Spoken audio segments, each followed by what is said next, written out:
Hey everyone, and welcome to the Uncorked Corner podcast, where we cover the full spread of food and beverage industry topics.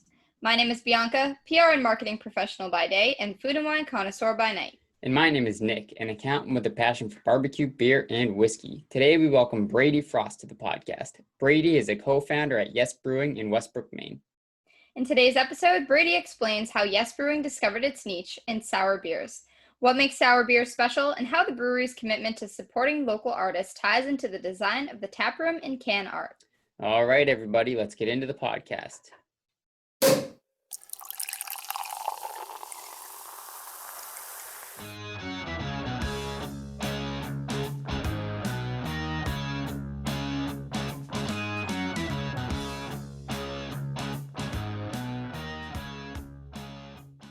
Welcome, Brady. We'll start by having you introduce yourself to our audience and tell us a bit about your background in the beer industry and what made you want to start a brewery. Sure, man. My name is Brady Frost, one of three founding members of Yes Brewing. My dog's jumping on it. I started, John Bigelow, actually our brewer, has been home brewing for like 20 years. And he was the manager of a craft beer store that I went to a lot, just kind of in transit, like normally, in everyday life, just buying beer. He started talking to me a lot about, his plans and how much he likes sour beer and kind of like off the beaten path, type beers. And I started drinking them randomly. He would like give me beers to try when I was picking up other stuff. I had a business background. I have an MBA in finance, but I wouldn't even say I'm necessarily like a huge craft beer person, or I wasn't then. It was more just like a hobbyist, I guess. But I just really liked his passion for it and like how interesting it was to me as kind of like a business opportunity, as much as a challenge, I guess. But yeah, it ended up being, a good fit. My brother Troy was the other person that that jumped on with us. He's helped John with the brewing and stuff. He also just has he's probably more passionate about craft beer than I am. And John's like the uber nerd, in terms of beer in general, and ask him a question, 45 minutes go by type thing about beer. But I guess I'm more like the business person of the three of us. That's awesome. And how long has Yes Brewing been around for? Our 3-year anniversary was July 1st. Our first day technically open was June 30th, 2017. So it's been a minute. It doesn't seem like it's been that long, but it flies by. Yeah, I believe that. And why'd you guys end up in Westbrook? So Portland was, obviously, that's where basically we're all located or around there. We looked at that first, obviously, but there's just so many breweries, already there. And also just with how much we wanted to self-fund and start a small company and have full autonomy, we looked at some surrounding areas. Westbrook was one of the first places that we were confident that would help us fully, in realizing what we wanted to do. So they were super cooperative and we were kind of exploring where to go. And then the location itself, we thought Westbrook, over the years would be growing as we grew, which is something we thought was cool with how small we were starting. And now obviously it's been 3 years. Westbrook has actually come a long way, but I think it's still blowing up, now almost, or it will in the next couple of years. So I like where we're positioned now. I don't regret going to Westbrook at all, but it was definitely a little bit off the beaten path. Mass Landing was already there, but just a super, super different business model, I guess, for us versus them. They do a great job, but we're doing something super nano brewery to the max. We opened, so it was just a different thing. It was kind of uncharted territory, but it worked out. So I'm glad we did it. Hey, it's good for me. I'm right around the corner. I'm in Westbrook, right on Saco Cool. Street, so it works for me. Cool. Bianca, do you want to talk a little bit about the theme? Yeah, I thought the cans were so cool. Nick Cool. brought them down to me. We did a little exchange. How did your 80s and 90s theme generate? Something that I'm very curious about, just from a style perspective. Yeah, I guess I was born in 1989. John's older than me. John's got to be 81 or something. But he's John's punk rock. That's his thing. He's super punk just in general. So we always knew we were going to have kind of a counterculture thing going on, no matter what. And then me and my brother both, super into classic hip hop, 90s stuff, basketball, weird niche-y things. So we're okay, let's just lean into it. Let's have fun with it. And then our artist, Matt Fisher, all the cans I think you got are probably his designs. He's just a dude that I knew, or I guess like randomly met. I can't even remember how I met him. It was a couple years ago, and I was like, hey man, like you're an up and coming artist. We like how crazy, you know, your stuff is. Like we kind of give him carte blanche, like, hey, go for it.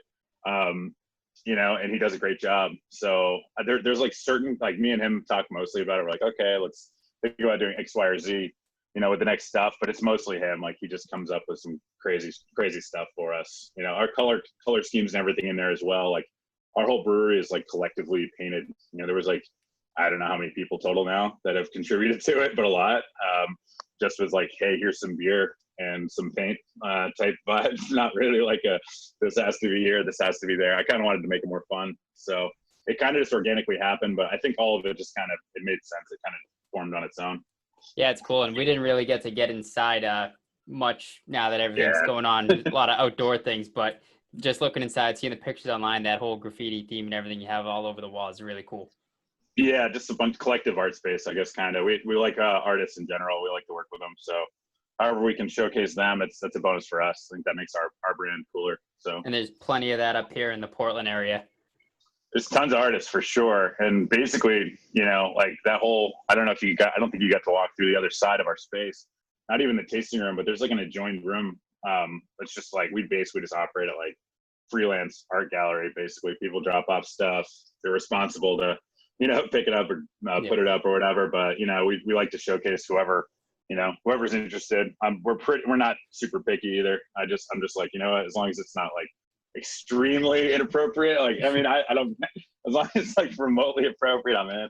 Yeah, at least you have an older clientele, 21 and up, right? So we you do. don't have to worry. We do. I'm surprised by our clientele. Our clientele's all over the map. I thought it would be more youthful, but I think a lot of people found sours at the same time that are all ages. So, you know, most people are not, they have thick skin if they come to a brewery, but children are welcome. So you can't go too far. Yep. And with the tap room, how can people come down and sort of experience it right now with everything going on? So yeah, we've just been, you know, reactionary basically in like what we're allowed to do. At this point, we're allowed to have outdoor seating. We did move our whole like kegerator, like our bar itself, basically to the edge of our tasting room where the garage bay door is. So at least like it almost is a bar, you know, for how we set it up. We're just in the phase of like, we need to comply with everything. So everyone's allowed to sit outside. You're still allowed to come inside and grab cans or like use the bathroom or whatever. You just can't hang out inside. You have to wear a mask when you come indoors. Pretty standard. I wouldn't say like overly concerned, but we're definitely keeping an eye on like how that develops moving forward, for what we're going to be allowed to do. I think all breweries are kind of just like, we're waiting and seeing kind of, but who knows, you know, I have no idea if we're going to be, hopefully by when it gets cold, you know, we'll be allowed to have people indoors, but if not, well, we're going to get creative as usual. So get some of those big heaters and just start blasting.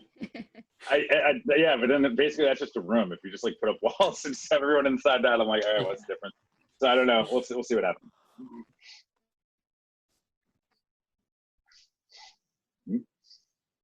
Bianca froze on us. Yeah, she froze on us there. Creative, most of your beers are. Oh, you froze on us. Start again. Freeze? Yep. Oh, no. Okay. You're back. I was just saying, speaking of being creative, you have a big focus on sour beers, which you don't see a ton of. I, for one, am a huge fan of sours. So what is it that brought you into that niche and kind of into the sour beer space? So like I said, John, our brewer, had experience homebrewing sour beers, which I thought was a good, you know, kind of a unique starting point for us. You know, like I didn't think there were definitely sours being made in Maine. Like even Allagash, obviously, you know, 10, 12 years ago was making a lot of sours. But I thought that subsection of the craft beer world was kind of underexplored, you know. So that was just something we were naturally drawn to. And then also we all really liked them. So John, you know, had experience with some like, I don't know, some kind of more outlandish styles too. He's put a ton of work into it. So it's like play to your strengths. I also think it fits with like kind of just how we built the company and, you know, like our whole aesthetic, you know, it all kind of works together. So it's been natural, just like, but now to be honest, like that's just what people know we're known for.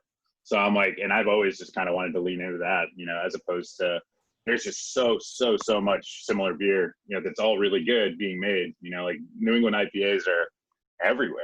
You know, like I like them, I drink them, but to compete on that scale with larger companies that have been doing it for longer than us with higher budgets and quadruple hop double IPAs and all that stuff, that stuff's not profitable for us, you know, at a smaller scale. So it's a business decision too. You know, it's something we can sustainably make that differentiates us without, you know, putting us at risk. So it's kind of a good fit. Yep. It's definitely good to lean into that niche too on there. And even with like, you do have the pale ale. I think I read that was one of your first ones, the Fear Not jalapeno pale ale. Yeah, it's a jalapeno pale. It's like a non-hoppy beer that tastes like jalapenos. It's not spicy. What current limited edition beers do you have, either out now or that are coming out in the near future? So yeah, we do barrel aging. And the thing that I would think John our brewer would be the most proud of, like we have a cool ship. It's like a wild fermented type of beer, you know, it's a crazy science in its own right, but we're way too small to probably have that, you know, as a quote. It was something we prioritized. So we still have a cool ship beer that's really crazy. It's got like ginger, hibiscus, and cranberry added to it. It's like 18-month, you know, barrel aged in red wine barrels. It's just got a really complex, you know, flavor to it. It's really unique. So we've had that. We're done. We only have like 6 bottles of that left, and our last keg of that kicked that we put back on for our anniversary. So that beer's pretty much gone. That was a cool one. We have another beer called Kingslayer. It's a Game of Thrones reference, I guess. But it's a lemon lime barrel aged sour. It is like nuclear sour though. It's like it's so sour. So like some people are like, all right, give me the craziest thing you have type thing.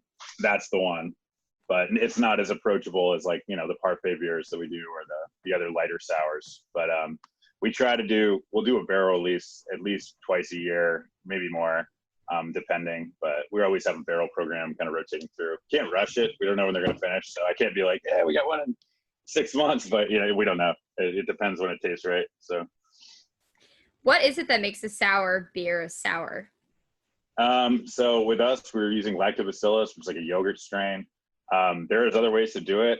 Some purists would say there's like right and wrong ways. I don't want to cast aspersions, but my brewer would.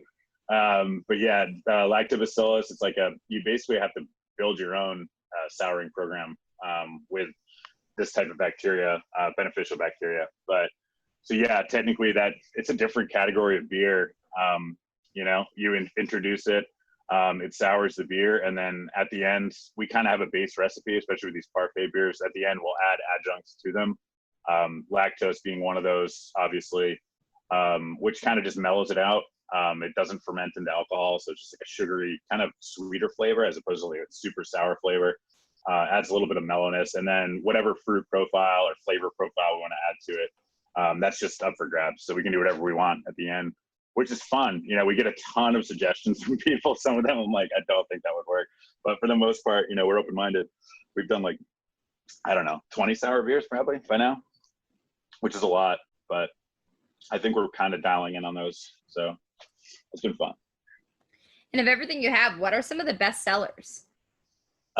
So yeah, the Parfait series, the one that I've talked about a few times, that's definitely our best selling beer at this point. Those are the fruit of lactose sours I just talked about. But the first one was a black Razz flavor. That was the first one we did. It's really good. I definitely sold the most of that. I do all our sales cumulatively, you know, like in kegs and cans, etc. That was also like probably like one of our first like major can releases where we like kind of found our identity. You know, it was our first can with Matt too. So that one's done really well. That one's still kind of a staple for us. More recently, the watermelon pomegranate beer that we made, that one's been super popular. We just did some can art for that. But yeah, mostly sours. We get requests for all kinds of stuff. Weirdly, like we've had some beers that I didn't think were particularly strong even, but like people still ask for them or whatever. So it's kind of unpredictable. But for the most part, we're pushing anything out of house at this point. I'm probably going to make it sour just for where we're at. And yeah. Also like brand recognition, like, you know, we're not known for much else at this point. So I'm like, let's just do it. So. Well, I know one of the ones that you guys had recently, the water under the fridge goes. I got to try that a couple weeks ago.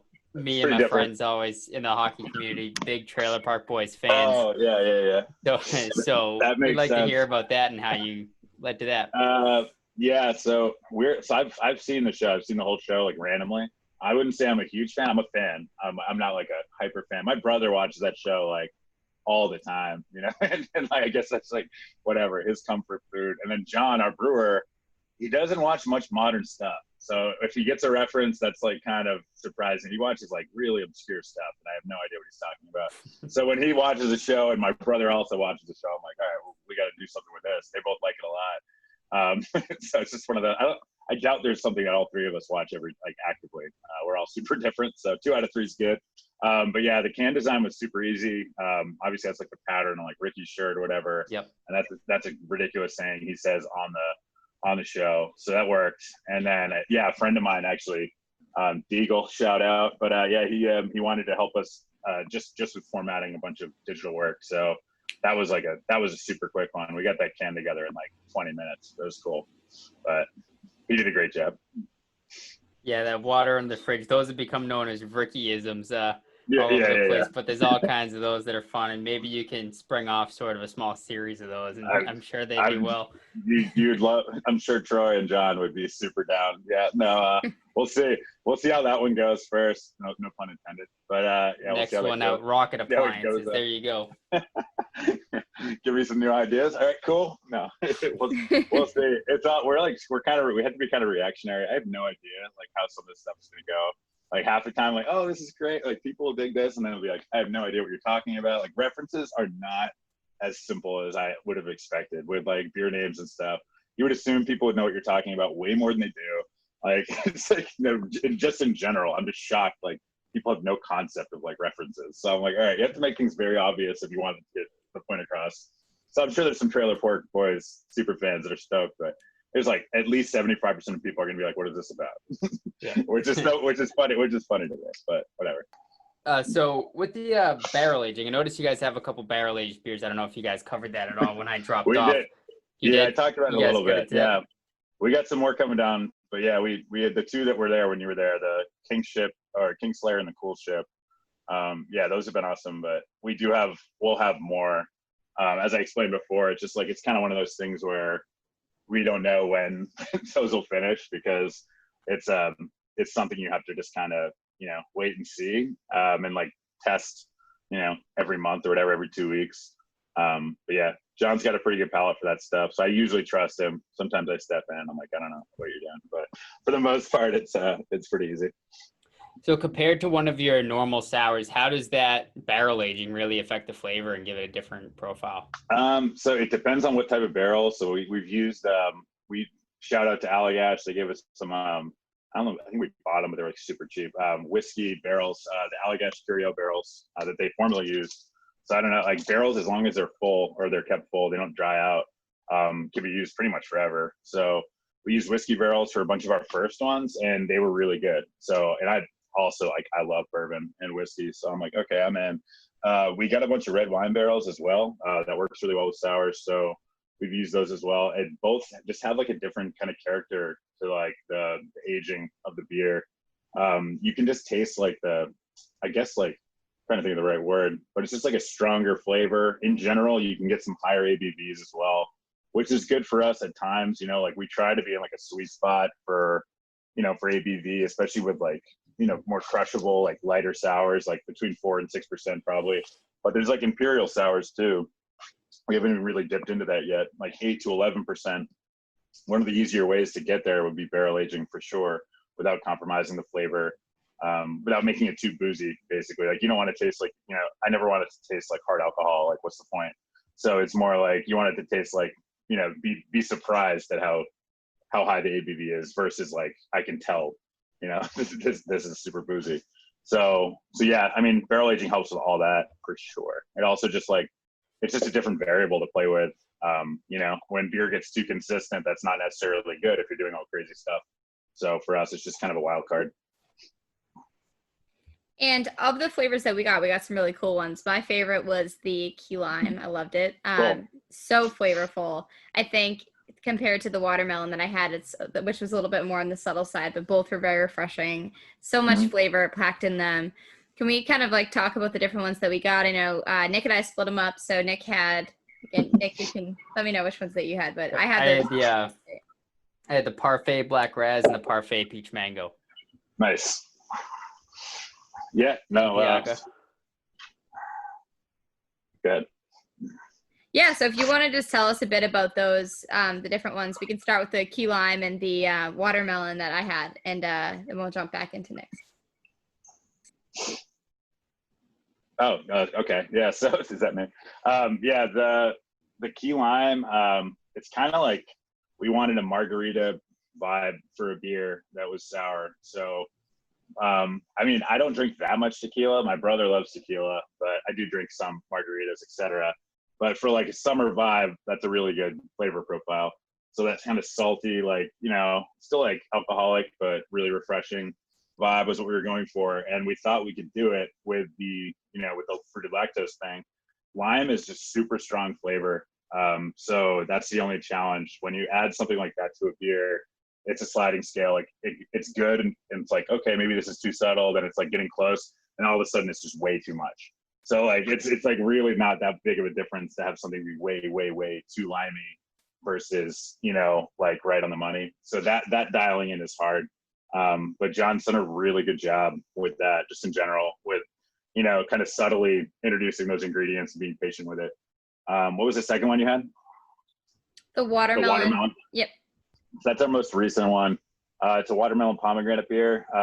Watermelon's another weird one. So it's the opposite of limes, where if you put actual watermelon in a beer, it would taste like nothing. So you have to use fruit extract of some kind. Like you have to use like a stronger flavor source, but then it's really strong. So like it's strange, it's kind of counterintuitive. So with that one, just another kind of dialing in process. And pomegranate, just like, it's a nice, like, it adds color a little bit to the beer, but also it's just like a nice, more subtle, even though it does have like a lot of flavor to it, it is a little more subtle as well.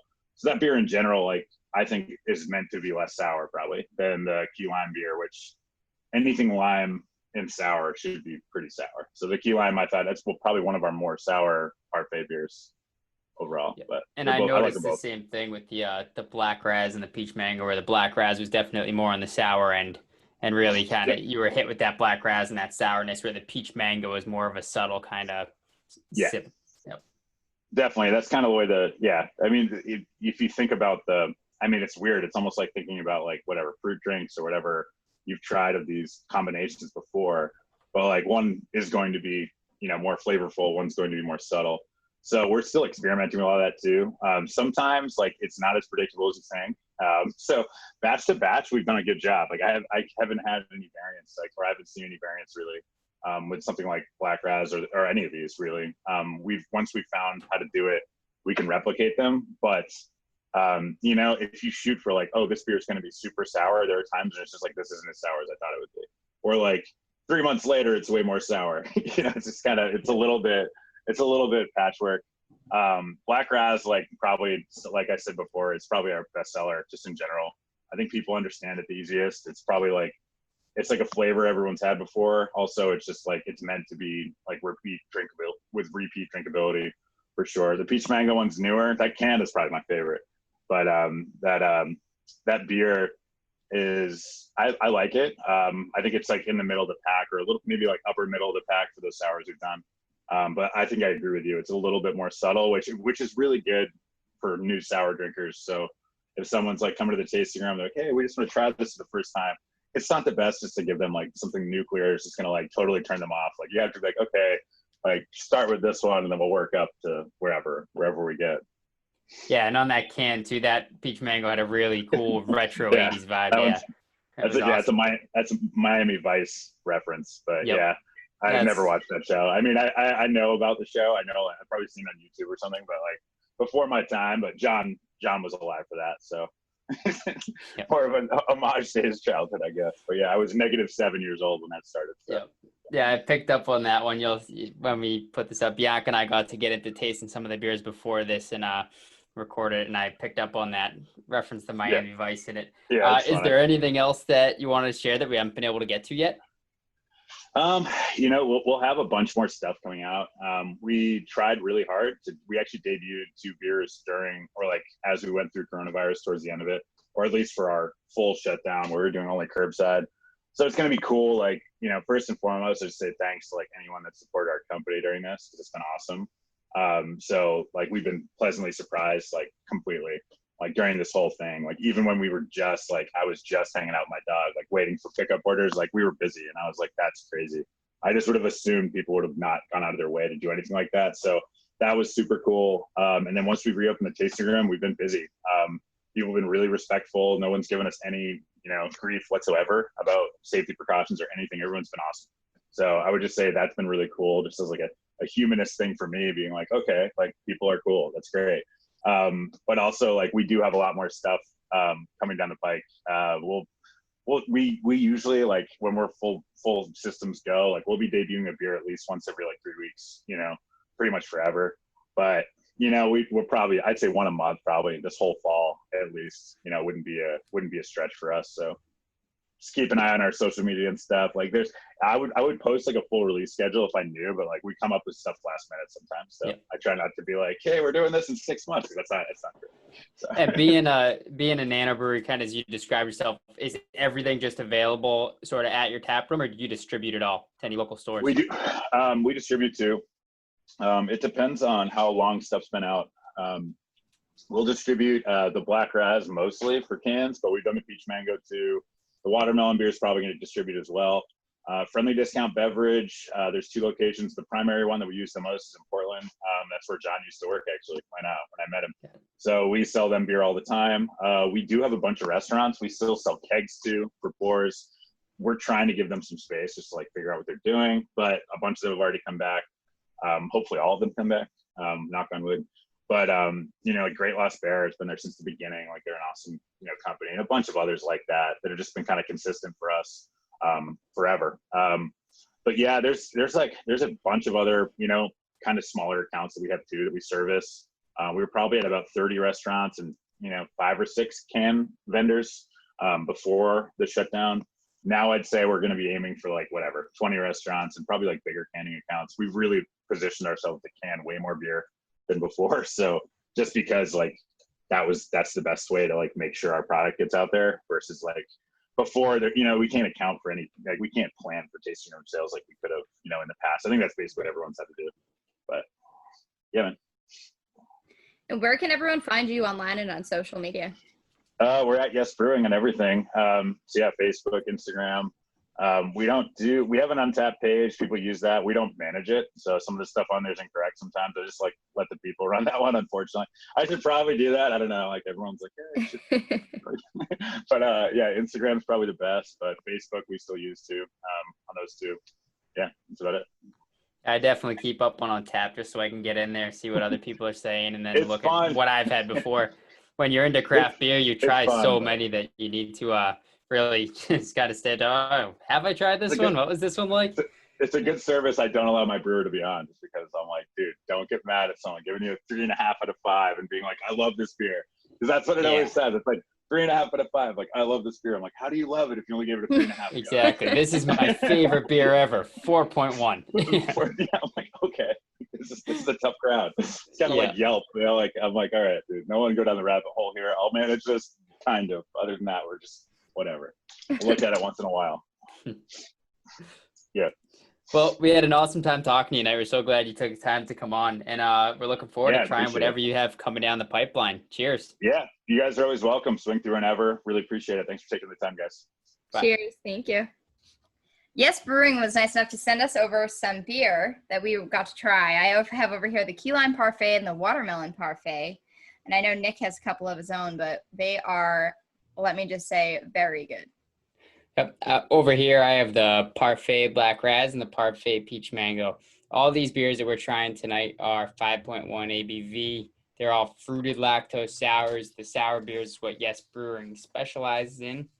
You'll know if you listen to the rest of this podcast today. But Bianca, why don't we get into tasting some of these?